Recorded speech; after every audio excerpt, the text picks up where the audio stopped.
ये व्यक्ति आगे कहता है, हे परमेश्वर, अनंत जीवन को पाने के लिए मैं क्या करूं अनंत जीवन को पाने के लिए? आपके पास बहुत पैसा है और आप परमेश्वर के राज्य के लिए निछावर नहीं करते, परमेश्वर राज्य के लिए नहीं देते हो।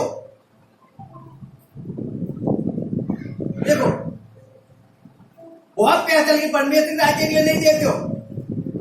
आप शराब में पैसा उड़ाते हो, आप व्यभिचार में पैसा उड़ाते हो, आप बाहर घूमने के अंदर पैसा उड़ाते हो, लेकिन परमेश्वर के राज्य के लिए जब दसमांश देना होता है तब आप दसमांश नहीं देते हो, परमेश्वर के राज्य के अंदर भेंट को नहीं देते हो। यहाँ से कई जगह पे घूमने जाना है, वहां पे 1000 रुपए लाखों रुपए आप खर्च करके आते हो और परमेश्वर के राज्य के लिए पैसा देना होता है, तब मनुष्य कहते हैं मेरे पास पैसा नहीं है, और वो कहता है कि अनंत जीवन मेरा है, मैं अनंत जीवन के अंदर जाऊंगा। अरे कहां से जाओगे आप अनंत जीवन के अंदर? कहां से जाओगे? समझो बात को।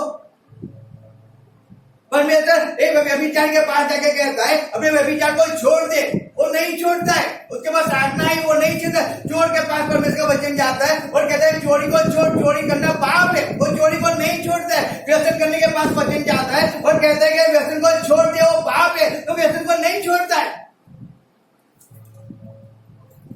अब जो वचन परमेश्वर का उसके पास गया है, लेकिन वो वचन को एक्सेप्ट भी नहीं कर रहा है और उसी व्यभिचार के अंदर, उसी चोरी के अंदर, उसी व्यसन के अंदर मर गया, तो समझो कि वो अनंत जीवन नहीं पाने वाला है।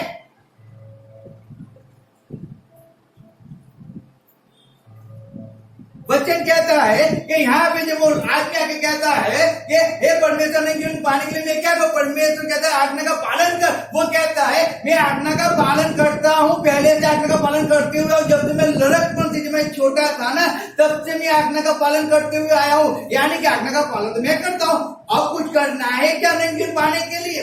परमेश्वर ने उसको देखा और परमेश्वर को उस पर भेजा। Hallelujah, hallelujah.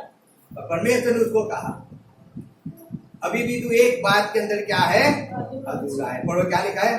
तू एक बात संबंधी अधूरो छे, तारू जे छे ते जईने वेची नाख, ने दरिद्रोने आपी दे, ने आकाशમાં તને દોલત મળશે। हालेलुया।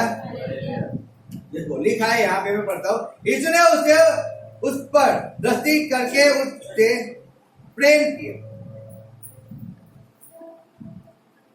और उससे कहा तुझ में एक बात की घटी है, चाहे जो कुछ तेरा है उसे बेचकर कंगालों को दे और तुझे स्वर्ग में धन मिलेगा और आकर मेरे पीछे हो ले। हालेलुया। अब यीशु मसीह ने उसको कहा कि तेरी जितनी संपत्ति है, तेरा जो कुछ है ना, उसको क्या कर? बेच दे। बेचने के लिए कहा। हालेलुया। देखो क्या लिखा है, वहां पे बताओ, एक बात की घटी है, जहाँ जो कुछ तेरा है उसे बेचकर कंगालों को दे दे। बेचकर कंगालों को दे दे। जितना भी तेरी संपत्ति है, जो भी तेरा है ना, वो कंगालों को दे दे। क्या?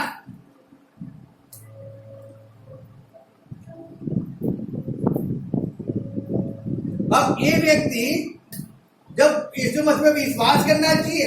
देखो विश्वास की अच्छी लड़ाई लड़ना है। अच्छी लड़ाई किसको कहा जाता है? अब जब उसके पास विश्वास करने के लिए परमेश्वर ने कहा कि तू मुझ पे विश्वास कर, मुझ पे विश्वास कर, तेरी कितनी भी चिंता है ना, वो हर चिंता को मैं दूर कर दूंगा, लेकिन तू मुझ पे विश्वास कर, मैं तुझे अनंत जीवन के अंदर ले जाऊंगा, मैं तुझे अनंत जीवन दूंगा, मुझ पे विश्वास कर। यीशु मसीह पे विश्वास किए बिना, यीशु मसीह के पीछे चले बिना अनंत जीवन कोई नहीं पा